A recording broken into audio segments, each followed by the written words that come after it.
a primeira noite da Semana do Empreendedor do ano de 2013.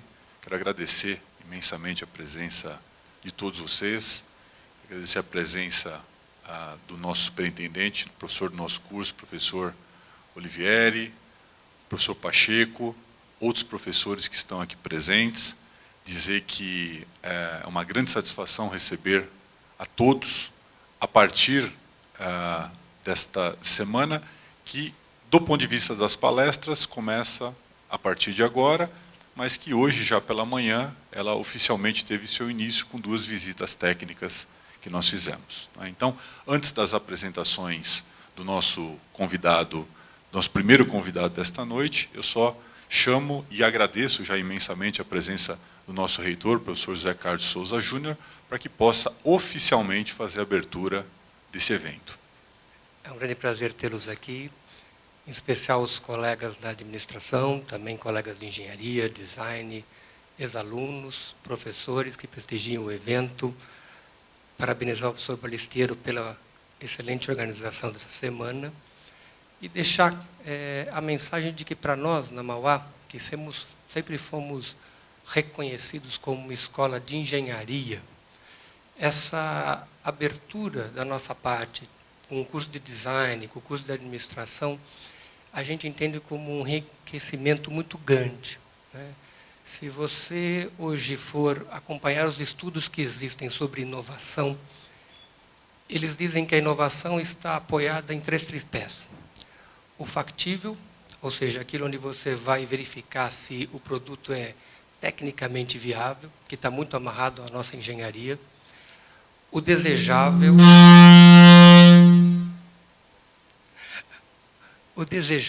quer dizer, não adianta eu ter alguma coisa que tecnicamente é possível, mas que ninguém queira, né?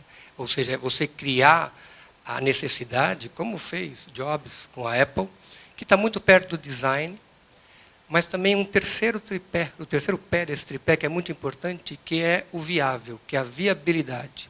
E aí entra uma parte muito importante, que é a parte da administração, da gestão do negócio, né? Então, a gente enxerga a nossa escola de administração como alguma coisa fundamental para que a Mauá atinja o nível de inovação que ela pretende, né? Então, agradeço a presença de todos e gostaria de agradecer, na figura do Genaro, a também todos os palestrantes que honram aqui o nosso evento. Então, declaro aberta a Semana do Empreendedor 2013. Bom evento a todos, muito obrigado. O professor José Carlos sempre prestigia e certamente continuar prestigiando os nossos eventos do curso de administração. Sempre tivemos no professor José Carlos uma figura na qual nós podemos ter todo o apoio que precisamos para que o curso de administração possa se aprimorar e crescer dentro do nosso centro universitário. Para poder começar uma Semana do Empreendedor, nada melhor do que termos pessoas e profissionais de destaque no mercado de trabalho, né? E, no começo desse ano, surgiu a possibilidade de ter o Genaro, que também é professor, abrindo essa semana. E eu fiz o contato com o Genaro no primeiro semestre, ainda lá no longínquo mês de março, e o Genaro conseguiu abrir um espaço na agenda, veja, ser CEO de uma empresa de logística que é das empresas mais importantes, líder no mercado em alguns segmentos, é sempre muito difícil. O Genaro está indo para os Estados Unidos, Genaro, ou voltou de lá, da reunião? Está indo para uma reunião anual nos Estados Unidos, enfim, e conseguiu abrir o espaço para estar conosco, nos prestigiando nessa noite, né? Então, se nós pudéssemos começar a Semana do Empreendedor com êxito, com sucesso, certamente a presença do Genaro é um símbolo de que essa semana certamente será muito bem sucedida. Então, queria agradecer muitíssimo, dizer que o Genaro é o CEO da Tegma, está à frente da Tegma, já como presidente, estava me dizendo aqui, antes do evento, da palestra, que ele está há 10 anos já à frente da Tegma, liderando essa grande empresa de logística, participou E essa é a experiência que ele vem compartilhar conosco, da abertura do capital da Tegma. Esses processos não são fáceis. O Brasil ainda é um país muito incipiente na abertura de capitais, mesmo nos últimos 10 anos, esse setor e esse tipo de procedimento ter crescido, nós ainda estamos muito longe de outros mercados, né? Então, essa experiência certamente vai ser uma experiência muito rica de ser compartilhada com todos nós, né? Então, eu agradeço, Genaro, a sua predisposição e a sua gentileza de estar conosco e passo imediatamente, então, a você o comando dos trabalhos dessa primeira palestra da Semana do Empreendedor 2013. Que tenhamos todos um bom evento, sejam todos muito bem-vindos, alunos de administração, alunos de engenharia, alunos que não são alunos da Mauá, mas que também nos dão a honra da sua presença. Muito obrigado a todos vocês e tenhamos todos um bom evento. Boa noite a todos.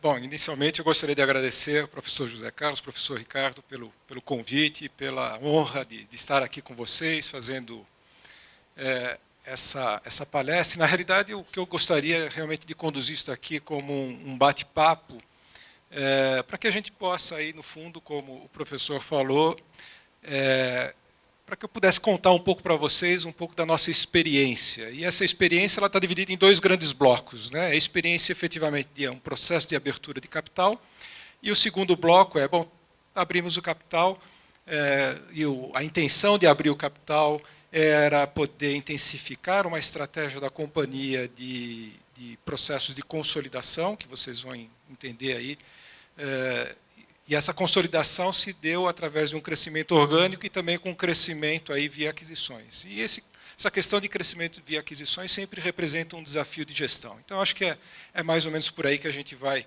conduzir aí nosso bate-papo de hoje.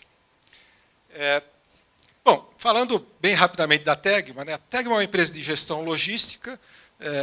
A origem da Tegma lá de 1969, ela começou as suas operações como uma transportadora de veículos e ela foi se desenvolvendo nesse mercado até lá em 1998, quando aconteceu um primeiro grande movimento, que foi a junção de várias empresas, 3 transportadoras de veículos, com o grupo Coimex e um grupo americano, para se formar uma empresa focada na logística automotiva. Já naquela época, a estratégia da companhia era poder começar consolidando esse mercado, fazer um crescimento orgânico e aproveitar as oportunidades de crescimento, acelerar o seu crescimento através de incorporações de empresa. E essa estratégia começou a se desenvolver a partir de então. Em 2001, nós fizemos a primeira aquisição após essa junção aí de empresas lá em 1998. Fizemos a primeira aquisição lá da empresa chamada Translor, que foi a pioneira de transporte de veículos aqui no Brasil. Essa empresa pertencia ao grupo Ryder, naquela ocasião. Nós compramos a divisão lá de veículos. Em 2002, o sócio americano saiu do controle da companhia e a empresa passou a se chamar Tegma. A partir daí, nós continuamos o nosso processo, nos associamos com o grupo francês CAT, que é o provedor logístico mundial da Renault e Nissan, e somos aqui o sócio-gestor aqui no Brasil da empresa chamada Catlog, aqui, que é o provedor da Renault e Nissan aqui no Brasil.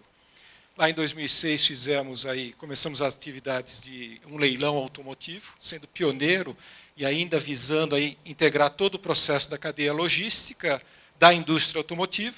E, finalmente, quando nós estávamos lá mais ou menos nesse ano aí de 2006, nós já éramos líderes no transporte de veículos, transportando mais ou menos 1/3 de toda a produção da indústria automotiva no Brasil. Só para dar um dado para vocês, o ano passado nós transportamos 1.300.000 veículos, tá?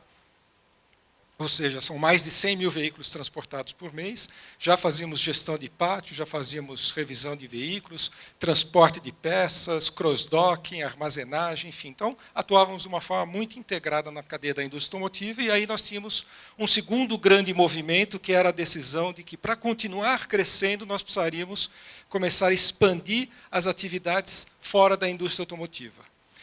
E a nossa estratégia, novamente, era, bom, para que a gente possa desenvolver isso e dar velocidade, nós queríamos, então, adquirir empresas para poder viabilizar essa diversificação da companhia e atuar em outros segmentos da economia.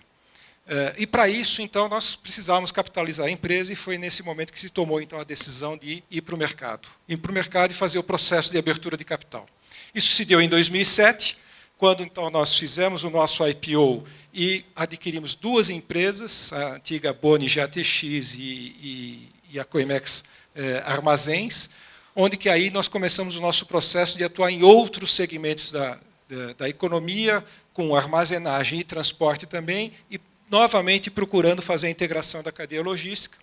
Em 2008, nós compramos uma empresa especializada lá naquela região norte, chamada Nortev, e finalmente, lá em 2011, nós adquirimos a Direct. Direct é uma empresa de distribuição final, que é o que estava faltando para a gente poder unir toda a cadeia logística, e muito forte a Direct, muito forte também nesse segmento de e-commerce. Então, se vocês comprarem alguma coisa pela internet, hoje é transportada aí por algumas empresas, uma delas é a Direct, e nós temos aí mais ou menos aí uns 20 e poucos % desse mercado de e-commerce. Somos a maior empresa desse segmento, tirando os Correios, a maior empresa privada desse segmento.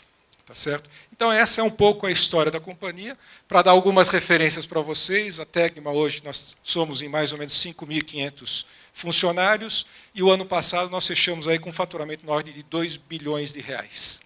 Tá? Então, essa é um pouco, rapidamente, a história da empresa. Então, como eu falei, por que fazer um IPO? Tá certo? No nosso caso, a motivação de se fazer um IPO era, obviamente, buscar recursos. Claro que tudo tem vantagens e desvantagens. Quais são as vantagens de ir para o mercado? Algumas vantagens. Primeiro, o acesso a recursos para que a gente pudesse viabilizar esses investimentos necessários em termos de aquisições de empresas.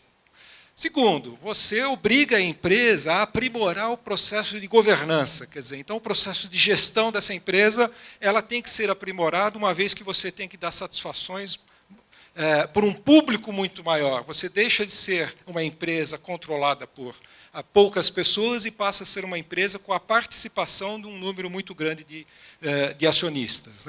Então, o processo de governança, e quando eu digo governança, vai desde políticas de controles, procedimentos, gestão, diretoria, conselho de administração, auditoria, comitês, enfim, tudo isso somado é o que a gente chama de processo de governança, ele tem que ser aperfeiçoado, tá certo? E, obviamente, com isso você cria uma maior transparência, tá certo? E, naturalmente, as decisões elas passam a ser mais efetivas, porque você acaba tendo muito mais ferramentas para tomar decisões de uma maneira adequada do que quando você não tem todo esse conjunto aí de informações e de pessoas participando desse processo.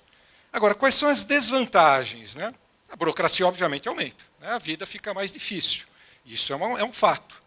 Então, você tem que criar áreas específicas, a área de contabilidade ela tem que crescer para poder fazer frente a isso tudo, você passa a ter uma auditoria um pouco mais intensa, você tem que ter aí áreas para lidar com o mercado de capitais, tem que ter áreas para lidar com aspectos legais, enfim, tudo isso daqui aumenta a burocracia, naturalmente eleva os custos.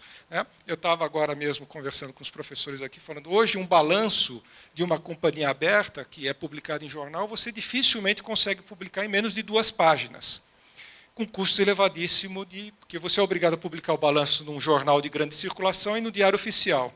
O Diário Oficial custa o dobro do jornal de grande circulação.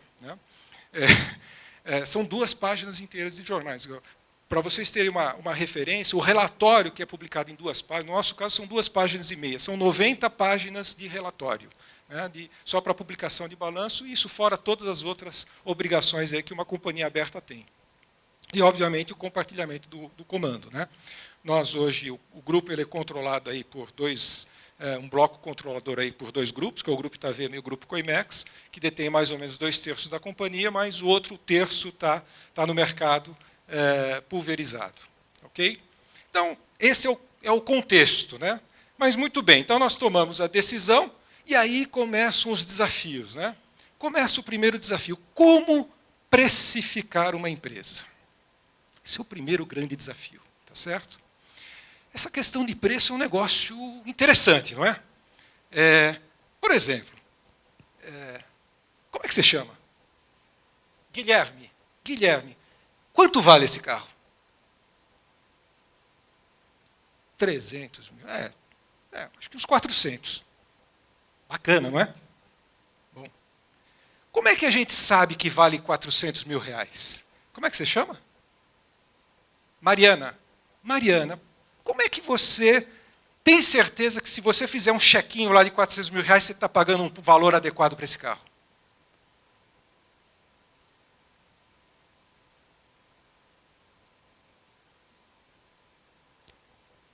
É porque tem uma tabela de preço, não tem? E se você vai na loja 1, custa 400, na outra loja o cara faz por 399, não é assim? Aí o cara dá o chaveirinho lá de brinde, não é assim? Então você tem uma referência. Aí as coisas ficam mais fáceis para a gente. Agora imagine o seguinte, e se eu tivesse que precificar esse daqui? Só o carro. Como é que eu precifico? Dá para ir na loja e comparar o preço de um carro dessa natureza? Se a gente for perguntar para o simpático cidadão que está aqui na foto, ele vai falar, não, peraí, isso aqui tem um valor sentimental. Não é assim? E aí a gente começa a entrar numa esfera mais subjetiva. Aí vocês estão pensando assim, mas o que você está querendo dizer, né? Que vender uma empresa é mais ou menos como vender um Fusca 69? Não. Mas, em finanças, né, e no mundo do mercado de capitais, nós temos diversos instrumentos de precificação. Mas tem um componente aí que é um pouco subjetivo, aí, que eu vou tratar um pouco com vocês. Né? Como é que se faz, então, a precificação tecnicamente? O primeiro instrumento lá é chamado de DCF, né, que é o fluxo de caixa descontado. Isso daí nada mais é do que fazer projeções futuras do lucro da companhia, pegar tudo isso daqui, trazer a valor presente, é uma taxa de custo de capital, um negócio simples, né? Tá certo? Quer dizer, então aí você fala assim, por quê? Porque no fundo é assim, né? Deixa eu ver aqui, você, como é que você chama? Igor. Você já, alguma vez na sua vida, Igor, você já viu algum anúncio de jornal vendendo um posto de gasolina ou uma padaria? Nunca? Você não tem curiosidade de chegar lá nos classificados? Isso, o cara vendendo lá a padaria, vendo lava rápido, padaria, essas coisas assim. Como é que se precifica uma padaria? Aí você chega lá para o seu Manuel e ele fala assim, eu quero 20 vezes o faturamento. Criou-se uma métrica, não é assim? E tem algumas métricas, né, para este tipo de negócio que as pessoas já estabeleceram lá. Algum dia um maluco fez alguma conta qualquer e que transformou isso daqui em múltiplo de faturamento para facilitar a vida e se estabeleceu um padrão. Vejam, eu estou insistindo nessa questão do padrão. Por quê? Porque quando a gente faz esses cálculos financeiros, fluxo de caixa descontado, taxa de retorno, essas coisas todas, então você faz uma calculeira toda, e aí, depois que você fez tudo isso aqui, você tem que transformar num negócio chamado múltiplo de EBITDA. O que é? Isso aqui é uma sigla em inglês que significa lucro antes dos juros, depreciação, amortização e imposto de renda. Ou seja, é mais ou menos um conceito de fluxo de caixa. Tá? Essa sigla, aí o cara fala, bom, quanto é que deu o valor aqui? Então essa empresa vale R$1 milhão, por exemplo, o EBITDA 200 mil por ano, pego 1 milhão pelo cálculo que foi feito lá, divido pelos 200, múltiplo de 5, legal. Então o múltiplo, criei um parâmetro, que é mais ou menos o múltiplo do faturamento do seu Manuel. Só que aqui é mais sofisticado, né? Afinal de contas, mercado de capitais, tá certo?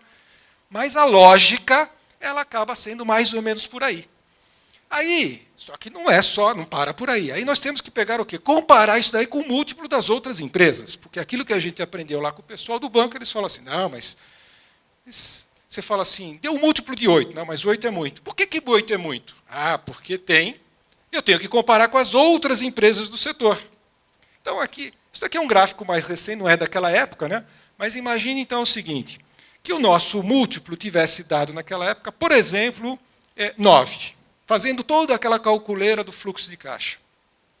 Tivesse dado 9. Aí o cara chega com um gráfico bonito como esse e fala assim, Tegma é uma empresa de logística, ela está inserida neste mercado aqui. Olha só, todas as empresas de logística têm uma média aqui do setor de 7. Por que o investidor, qualquer um de nós, pode comprar ações aí, tá certo? Alguém tem ação aqui, só para eu saber? Alguém já investiu em ações? Você tem? Tem? Ações de que empresa? Fundo imobiliário. Então, mas você pode comprar, não é isso? Fundo imobiliário, ações, pode comprar ações da Vale, da Petrobras, não é assim? A gente pode comprar uma corretora, home broker, compra ações, pode comprar ações da Tegma. Tá? Mas, enfim. Então, o que o banco fala para a gente é o seguinte, né? O banco é o chamado advisor. Bacana isso, né? Advisor. Então, ele chega para a gente e fala,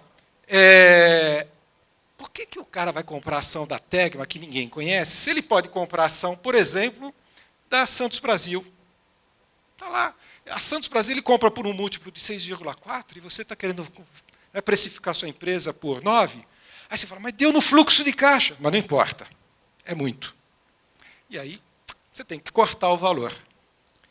Esse é um grande de um estresse, né? Porque você chegar para o acionista que está colocando a sua empresa no mercado e falar assim, olha, aquele 9 não é 9, é 6, quer dizer, um negócio um pouco difícil de ser lidado. Mas é assim que funciona na prática. Tá certo? Bom, finalmente, você fez a precificação com todos esses critérios técnicos, tá certo? Aí, nós vamos ter um outro aspecto que tem que ser avaliado. Espera aí, se eu estou trabalhando com um fluxo de caixa, imagine vocês, só para exemplificar aqui, imagine que eu tenho duas empresas. A empresa A tem um EBITDA de 100 ou a empresa B um EBITDA de 100 também. Tá certo? Como é que você chama? Danilo. Danilo, se você tivesse que investir, em qual empresa você investiria? Iguais, não é isso? Então, com essas informações, tanto faz, não é isso, Danilo?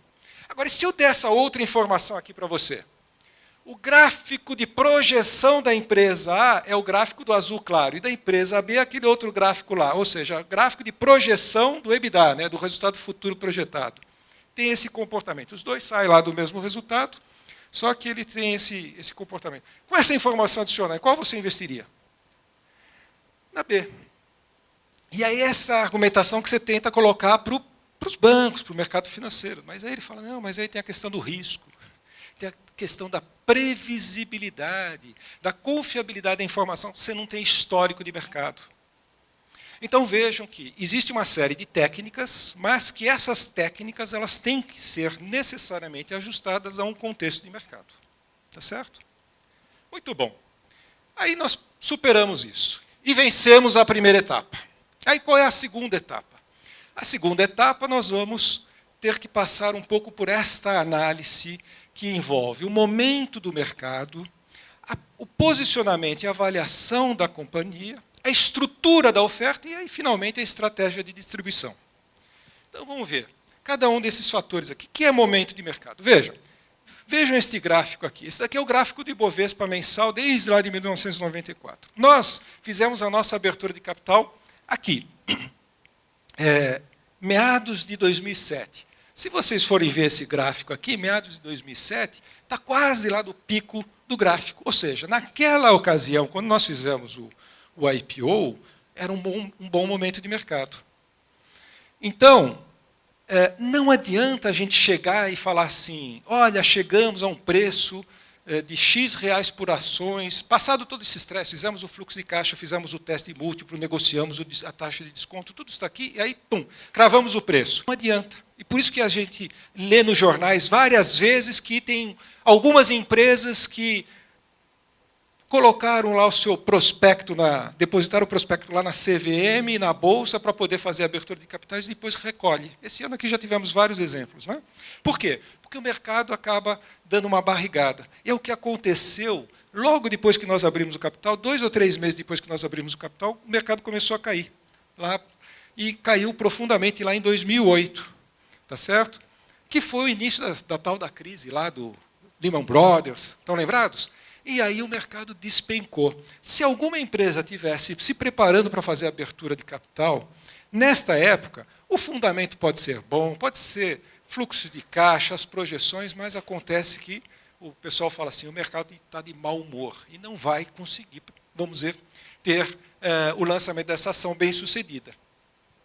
Então não é um bom momento. Então vejam, passado toda, digamos, a estruturação da companhia, e obviamente essa estruturação, né, eu estou me referindo à estruturação que a companhia ela tem que estar lá com seus balanços auditados, tem que estar toda preparada para isso, mas mesmo assim, neste momento, ela precisa, vamos dizer, verificar como é que está o mercado. Se o mercado estiver num momento de baixa, como aconteceu naquela ocasião, aí você também não consegue fazer o seu lançamento.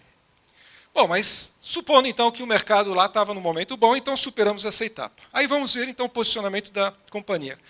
Qual é a lógica, né? No nosso caso, a lógica era assim, a gente chegava e... Esse daqui é um gráfico que a gente apresentou lá nas nossas apresentações lá do Roadshow, na época, e a gente falava o seguinte, olha só, o mercado logístico lá, o PIB logístico, 226 bilhões de reais, naquela época, tá certo?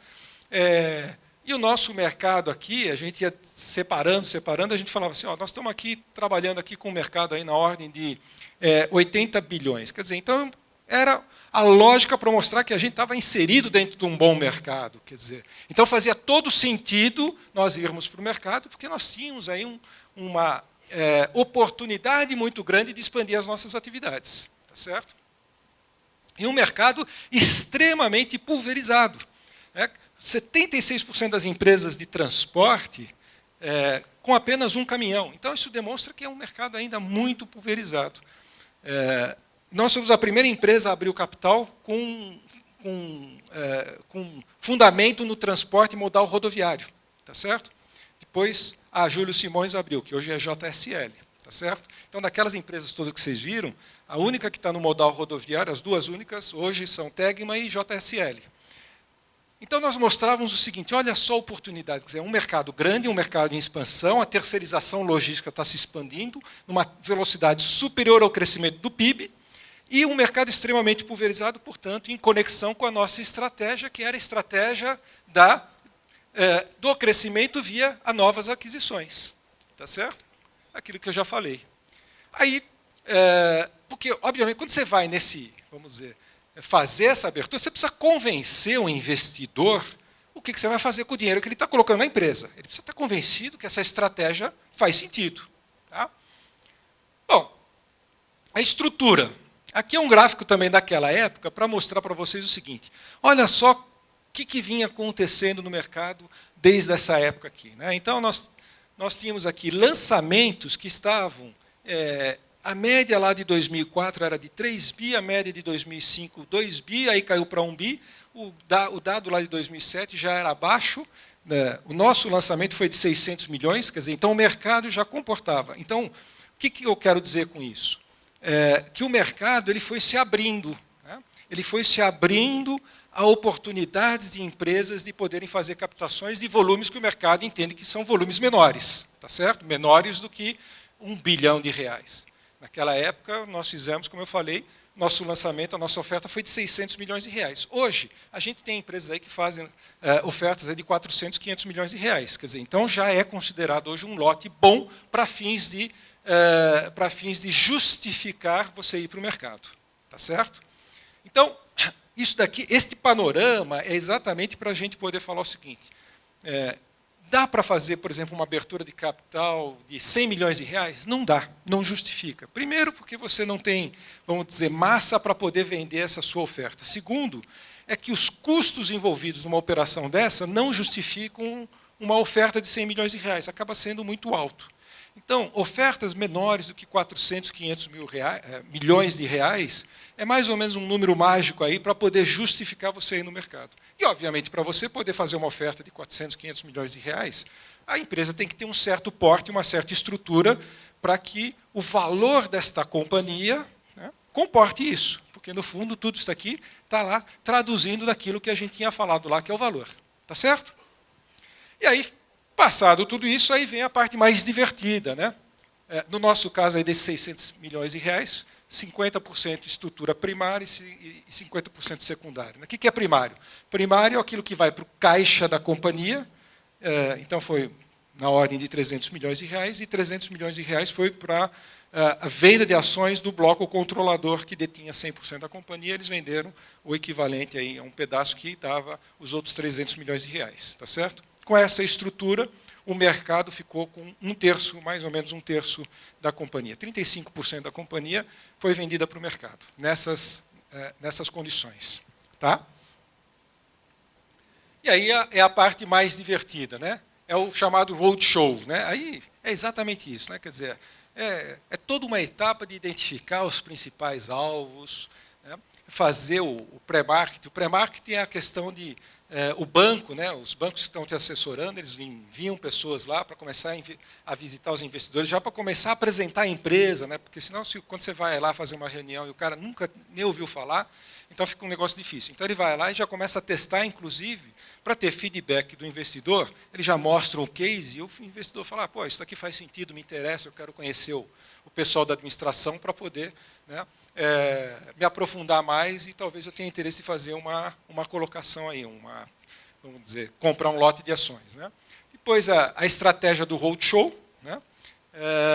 O book building, que é exatamente todo mundo colocando assim a sua oferta. Isso aí é mais ou menos que nem leilão. Né? Então o cara fala assim, olha, se o preço for de, por exemplo, R$20, eu estou disposto a comprar 1 milhão de ações. Se for R$19, eu compro 1.200.000 ações. Se for de R$18, eu compro 1,5 milhão de ações. E aí você vai precificando para ver. Claro que você estabelece um intervalo, é um valor mínimo e um valor máximo, e aí, dependendo do interesse do investidor, você consegue fechar dentro desse intervalo. Tá certo? E aí, finalmente, o primeiro dia da negociação. Né? Só para vocês terem ideia, isso aqui é bem divertido. Né? É mais ou menos isso daqui que a gente fez em 2 semanas e meia. No nosso caso, especificamente, foram 93 reuniões. Começando, foram 3 dias aqui no Brasil. Brasil, fundamentalmente, foi São Paulo e Rio.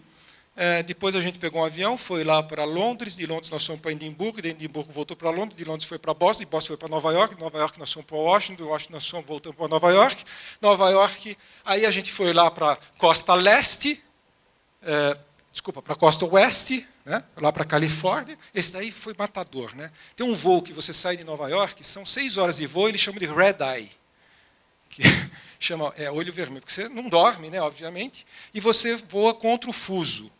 Eu lembro que eu cheguei lá, eu saí, acho que num fim de dia de Nova York, eu cheguei lá antes do almoço. A gente está sempre voando contra o fuso. Né? Você vai primeiro, porque você vai voltando, né? Então dormir é um mero luxo. Né? Você dorme várias noites em avião e tal. E aí eu cheguei lá, antes do almoço, fiz 2 reuniões, aí eu fui almoçar, só que o almoçar já era o horário do jantar de Nova York, depois desse jantar eu peguei o voo de volta para Nova York. Uma farra isso, né? Uma farra. Depois disso tudo, né, quando você pensa que você já está morto, aí é que vai a fase final, que é o último dia que você poder fazer o encerramento e aquela questão lá vamos dizer, de analisar o livro de ofertas. Tá certo? E aí, é o grande dia, né? É o dia que todo mundo vai lá e botar o dedinho lá na campainha, que é o primeiro pregão. Bacana. E aí fechamos a etapa do IPO. E depois? Aí, depois disso, você fala assim, eu preciso de 3 meses de férias. Né? Por quê? O sentimento é mais ou menos esse. Tá certo? Imagina depois desse negócio todo, você ter que falar assim, gente, bom, acabou a brincadeira, né? Vamos trabalhar. Tá certo? Esse é mais ou menos o sentimento que a gente tinha. Né? E como é que nós vamos trabalhar? A gente ia acabar de fazer uma abertura de capital, colocou 300 milhões no caixa, tinha acabado de fechar a compra de 2 empresas, porque isso tudo foi simultaneamente, um monte de gente sem saber onde era o caminho do banheiro, e aí você tinha, com toda aquela sua disposição, falou assim, agora vamos organizar essa nossa festa aqui, porque agora, tá certo, é um negócio para valer. E aí vem os desafios que a gente chama aí da aquisição, não é a aquisição, mas é da integração das empresas. Né? Então, o primeiro desafio é o seguinte, é o sentimento de vencidos e vencedores. Imaginem vocês o seguinte, né? Tem o Joãozinho e o Pedrinho. Aí o Joãozinho brinca na rua com o Pedrinho, mas ele não gosta do Pedrinho. Aí um belo dia o papai do Joãozinho fala, Joãozinho, papai vai casar com a mamãe do Pedrinho e você vai dividir seu quarto e seus brinquedos com ele. Olha que coisa feliz, não é assim?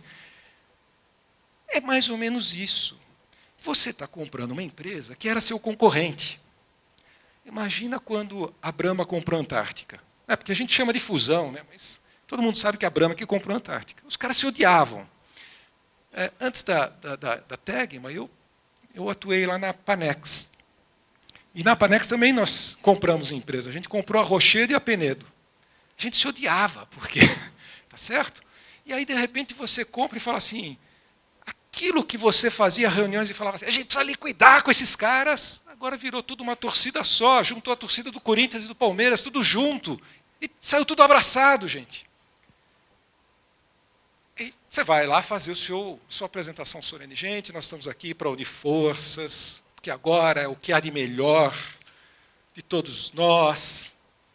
E todo mundo na reunião formal, muito bem, né? Aí eu saio da reunião e eu falo assim, legal, né? Mas nós é que compramos vocês. Se eu sou o funcionário da empresa que comprou, tá certo? Nós é que compramos. Vocês dançaram, né? Eu falei que a gente ia liquidar com vocês. Esse é o primeiro desafio.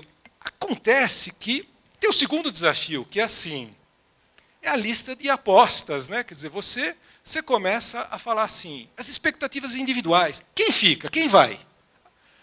Na primeira reunião, o cara te pergunta assim, vai haver cortes? E você é obrigado a responder, vai. Não dá para mentir, gente, porque você não pode falar que não hoje, daqui a um mês fazer cortes. Então você tem que falar, vai. Qual é o critério? O critério é profissional. Nós vamos avaliar, vai ver as áreas, enfim, e é verdade.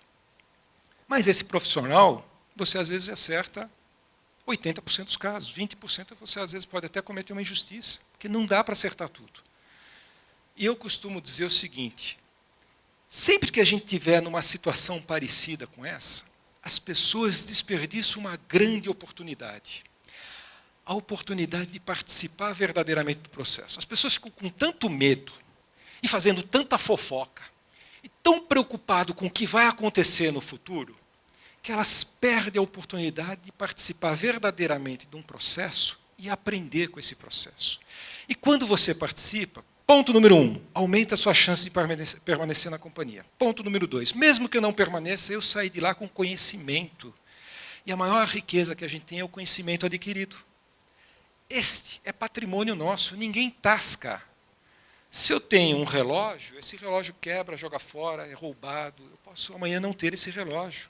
Agora, o conhecimento que eu adquiri, o conhecimento que vocês estão adquirindo aqui na escola é de vocês, ninguém mais tira isso, é patrimônio que vocês vão levar para o resto da vida. E se eu adquirir esse conhecimento, eu sou um profissional melhor qualificado para poder trabalhar na empresa A, na empresa B, seja lá qual for. E as pessoas às vezes não percebem, porque elas ficam anestesiadas, ficam com medo. E o que eu tento passar é assim, aproveitem um processo, aproveitem, que esta é a melhor forma de vocês se desenvolverem profissionalmente. Mas você tem que ser sincero. Você não pode passar informações falsas. Vencido um pouco essa etapa, aí você começa a ter um outro desafio, questão de cargos e salários. Aí você fala, nossa, mas o funcionário aqui, a função, aí indo para as funções mais operacionais, mas aqui ganha 1.000, aqui ganha 950. Aí qual é a tendência?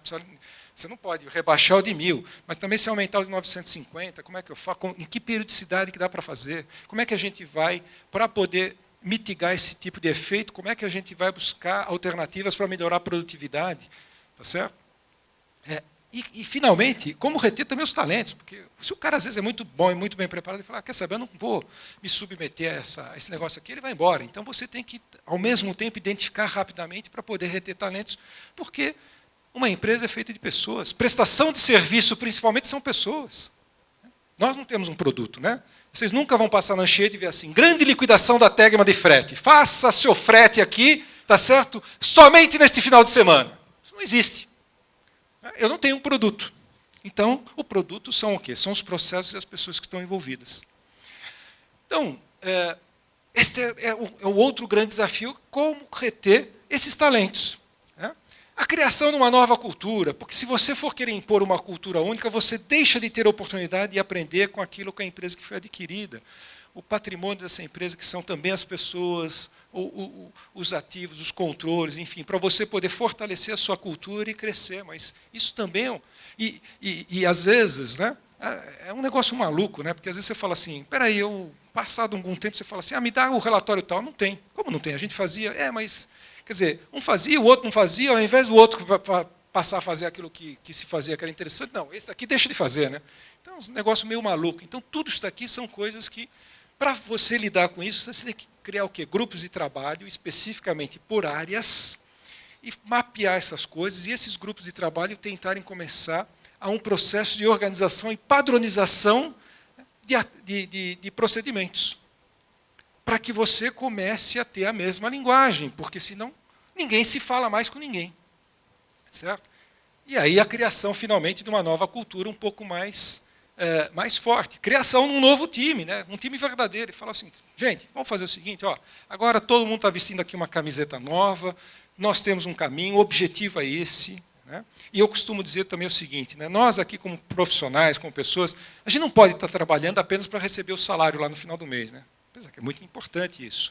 Porém, nós temos que trabalhar e nós temos que sentir que nós estamos crescendo profissionalmente, que nós estamos crescendo como pessoa, isso faz parte. A gente passa a maior parte da nossa vida dentro da companhia, não é assim?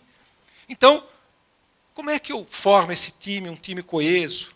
Eu só formo esse time se eu tiver objetivos claros e que todo mundo compartilhar com esse objetivo. Tá certo? Sistemas é sempre um grande desafio, né? Porque você vai falar com o pessoal de sistemas, você sai com mais dúvida do que quando você entrou, então é sempre um grande problema, um grande desafio. Tá certo? E aí, finalmente, você tem as outras expectativas que você tem que atender, né? Os acionistas, né? O lucro e a sinergia, né? Essa palavrinha sinergia, não sei quem inventou esse negócio, né? Mas sinergia é sinônimo de você cortar custo, não é isso? Precisam aproveitar as sinergias, legal. E aí tem algumas coisas que são óbvias. Né? Se eu tenho um contador na empresa A, um contador na empresa B, é óbvio que você vai ficar com um contador só, né? Mas tem coisas que não são tão óbvias assim. E aí que são os grandes desafios. Né? Mas aí tem o cliente. Né? Você vai lá visitar o cliente, você vai falar, agora nós somos mais fortes. Ele fala, o que eu ganho com isso? E aí ele tem a expectativa que você possa estar oferecendo alguma coisa adicional. Né? Porque você falar para o cliente, não, eu fiquei mais forte, agora sou companhia aberta. Tá bom, e o que eu ganho com isso, do ponto de vista prático? Né?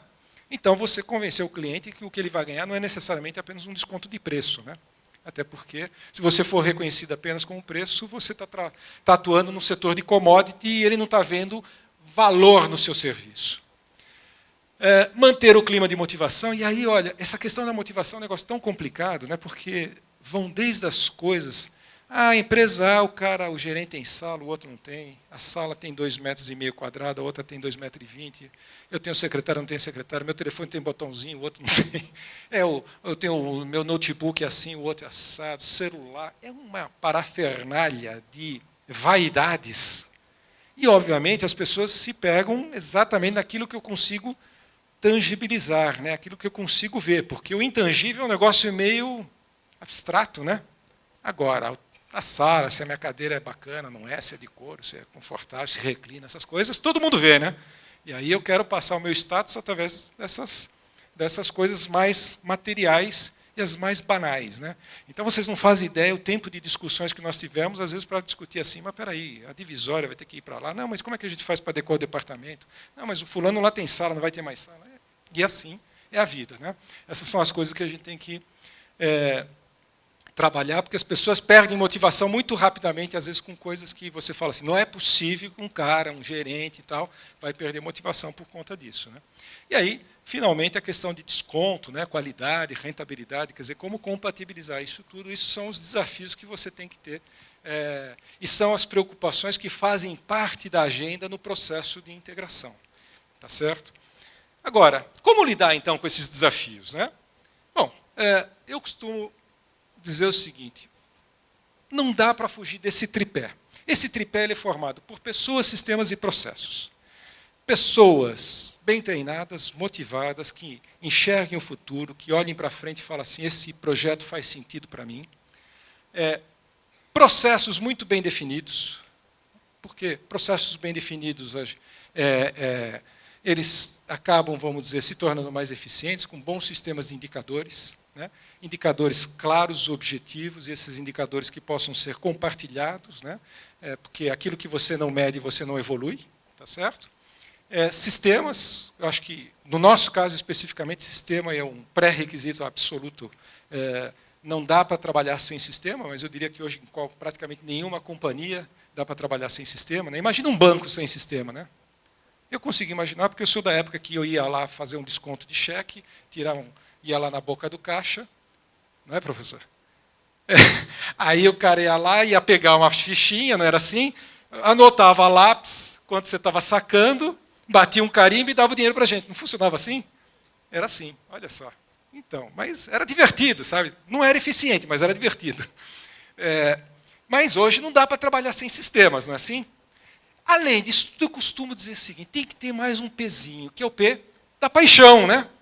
Porque se não tiver paixão naquilo que você faz, como é que a gente vai atuar, tá certo? Então precisa ter um pouco de paixão.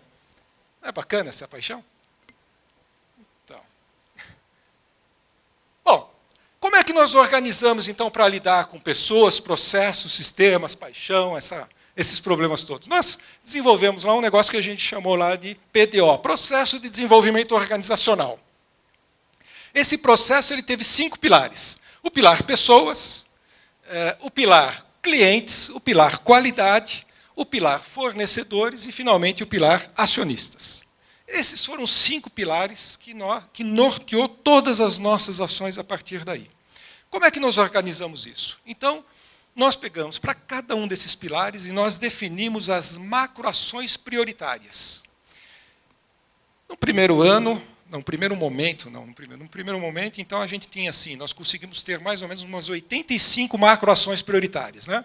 E aí você olha para aquilo e fala assim, é humanamente impossível você trabalhar com 80, porque uma macroação, ela se desdobra em muitas ações, né? Então, era impossível. Então, não, gente, não dá. Então, vamos fazer uma revisão desse negócio, né? Até que a gente vai fazendo revisões, até que a gente consiga definir 2, 3 macroações para cada um desses pilares, e cada uma dessas 2, 3 macroações, era importante ter esse painel, né? Para que a gente pudesse também ver um certo equilíbrio entre cada um dos pilares, e para que também a gente pudesse ter certeza que nada, vamos dizer, de importante iria ficar de fora. Porque com esses 5 pilares aqui, a gente conseguia, basicamente, abranger todas as áreas da companhia, né? E todas as visões, né? Cobrindo os interesses dos clientes, dos acionistas e, obviamente, os interesses internos da própria companhia. Então, cada uma dessas macroações foram divididas em uma série de ações. Com isso, nós aperfeiçoamos os nossos processos de gestão, sistema de gestão à vista. Aí nós colocamos lá aquela metodologia de gerenciamento da rotina, essa metodologia aí com critérios de PDCA, que é aquela metodologia de fazer análise de problema, tá certo? Onde que estabelecendo indicadores de desempenho com clareza em cada um dos setores. Então, cada um dos setores tem lá o seu painel de controle de gestão à vista, para que com indicadores claros, a partir daí a gente cria uma estrutura, né, de indicadores. Quer dizer, esse desdobramento e essa interligação de indicadores é extremamente importante para que você possa ter essas coisas organizadas e garantir a continuidade e a melhoria constante da companhia, né? E sempre visando evoluir em cada um desses pilares, né? Visando aí a atender melhor o cliente, visando a inovação, a qualidade, a produtividade, as pessoas, o desenvolvimento das pessoas e, obviamente, não esquecendo do retorno para o acionista, né? Porque não é nenhuma vergonha falar que está dando lucro, não tem que dar lucro, porque é somente dando lucro que se atrai o investidor, né? O investidor vai estar disposto a colocar o seu dinheiro lá e, com isso, você está conseguindo desenvolver a empresa. Tá certo? Então, essa é a forma, mais ou menos, que a gente organizou a companhia e atuou desde aí. Tá certo? Bom, finalmente, para terminar aqui, algumas considerações complementares, né, desses desafios todos aí, né? Divulgar adequadamente a estratégia e o objetivo, né? Quer dizer, isso é fundamental. Quer dizer, as pessoas têm que ter clareza de onde está indo, né? As pessoas precisam comprar a ideia, precisa comprar o sonho, né? Se não comprar o sonho, não vai a lugar nenhum, né? Você vai ter pessoas lá que não estão verdadeiramente comprometidas. Comunicação com transparência e clareza, isso é um baita de um desafio. Muitas vezes você está falando, tal, mas a comunicação também, eu costumo dizer o seguinte, né? A comunicação não é só naquilo que você fala, né? A comunicação é desde quando você chega na empresa de manhã, e aí você pode, às vezes, não estar vendo as pessoas, mas as pessoas, certamente, alguém está te vendo, né? Então, você tem que ser coerente com aquilo que fala, com aquilo que você faz. Se não tiver essa coerência, não tem como você cobrar nada de ninguém, né? Não postergue as decisões, né? Muitas vezes a gente fica aí meio Bom, mas será que eu vou por esse caminho? Seja lá, tem que analisar com clareza todas as hipóteses, mas tem que se tomar decisões. Não queira acertar sempre. Algumas vezes nós vamos errar, isso faz parte. Né? Tem que errar menos do que acertar, né? Senão a gente perde o emprego, não é isso? Mas tem que tomar decisão, tem que correr risco. Definir claramente as responsabilidades, metas e cobrar os resultados. Aquilo que eu estava falando. Definiu as metas, combinou a regra do jogo, criou um indicador, a métrica, e depois cobre o resultado. Reduzir a tolerância com explicações. Né? Eu costumo dizer o seguinte, né? Justificativa tem até para matar a mãe. Né? O cara que teve lá, o menininho lá que matou a família inteira, deve ter tido alguma explicação para isso. Né? Eu não entendo, mas enfim. Então, não adianta a gente ser... É a mesma coisa quando o aluno vem reclamar com a gente. Ô, professor, sabe o que acontece? Vai ter prova, né? Mas sabe que essa semana aqui eu tive, não sei o que lá, minha tia ficou doente, não sei o que lá. E aí você fala assim, tá bom, né? Você quer que eu seja bonzinho, mas o mercado aí fora não é bonzinho, né? Então não adianta apenas a gente ficar pedindo compreensão, né? Infelizmente, a compreensão a gente pode até dar, né? Mas a gente não vai evoluir apenas com compreensão. Focar nos processos e evitar cobranças de novas informações. Quer dizer, uma vez que definiu, né, evita aquele negócio, porque o pessoal é louco para isso. Né? Olha, eu estava pensando bem, esse relatório aqui não está legal, a gente precisa criar um outro relatório, e fica o relatório do relatório do relatório, fica uns negócios malucos lá, e aí você vai ver o seguinte, mas para que serve tanto relatório? Né? Vamos ser claro, objetivo, direto, né? Criar e analisar cenários alternativos. O ótimo é inimigo do bom, isso eu sempre falo, quer dizer, não adianta a gente ficar lá querendo a perfeição, vamos dar um passo de cada vez, não está tão bom, não faz mal, vamos lá, damos o primeiro passo, depois dá o segundo, e assim a gente vai evoluindo. Né? Priorizar a formação de um time, cuide das pessoas, time, né?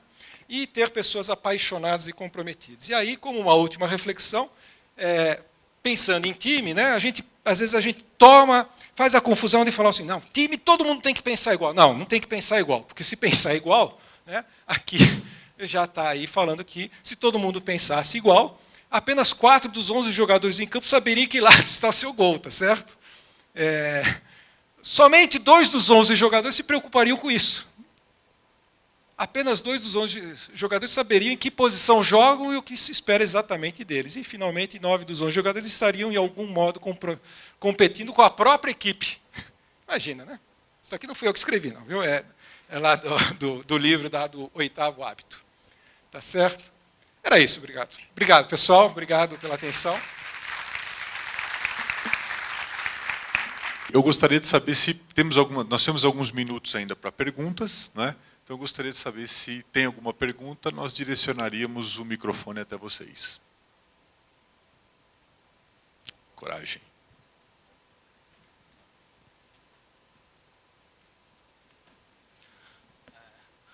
Senhor Genaro, boa noite.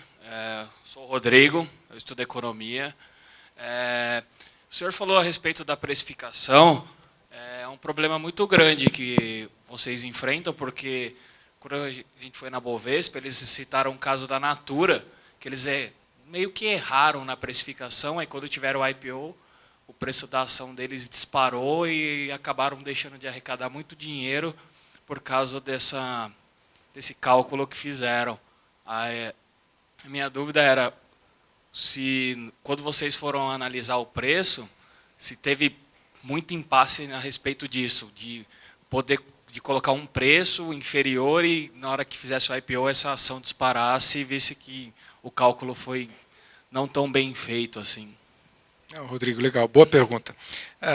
A Natura, não sei se você chegou a observar naquele gráfico, o IPO dela foi em 2004. Isso daí, o IPO aqui no Brasil, né, ele se intensificou, vamos dizer, realmente de 2004 para cá. Né? Antes tinha, mas era, vamos dizer, numa quantidade muito menor. Então, a Natura ela foi um dos primeiros. Né?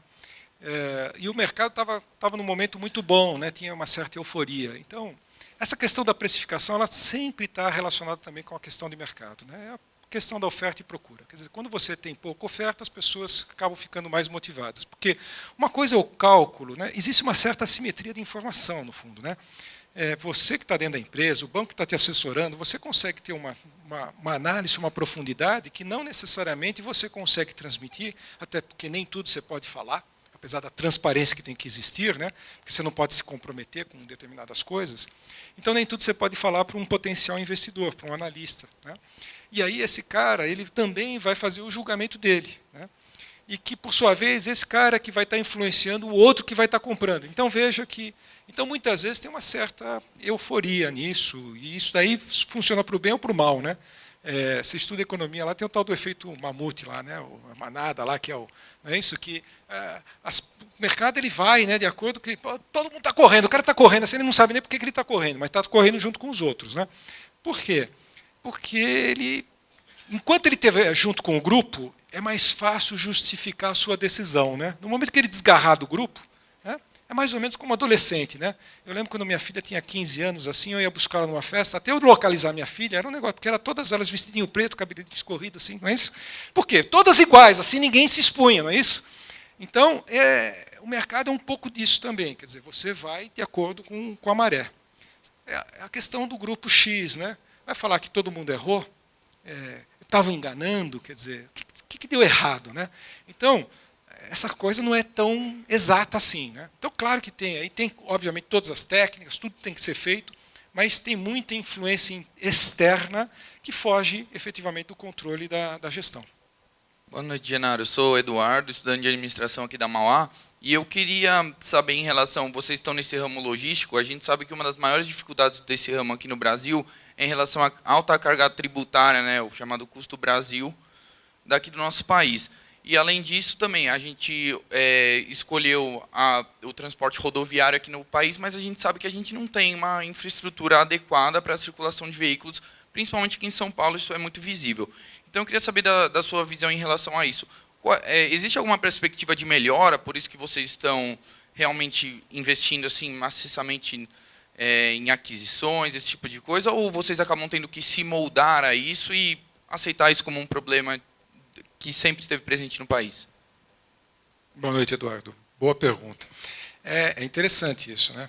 Eu costumo dizer o seguinte, a gente tem que evoluir apesar dos problemas, né? Porque o problema é um dado, né? E nem sempre você consegue individualmente superar o problema. Então, você tem que se tornar mais eficiente apesar da dificuldade, vamos dizer, das dificuldades que existem, não só de carga tributária, como de infraestrutura. A modal rodoviário, né, isso aí foi definido lá, você não era nascido, lá nos governos militares, lá quando eles decidiram abrir um monte de estrada, né? Então, essa é a realidade. Depende do dado aí, mas em torno de 65% de toda a carga transportada no país é pelo modal rodoviário. Quando você vai aqui, se você costuma ir para o litoral, né, pega aqui hoje Anchieta, Imigrantes, os portos, né, os congestionamentos que está havendo lá na Cônico Rangoni, quer dizer, e aí você fala assim, caraca, será que esse pessoal não está vendo, né?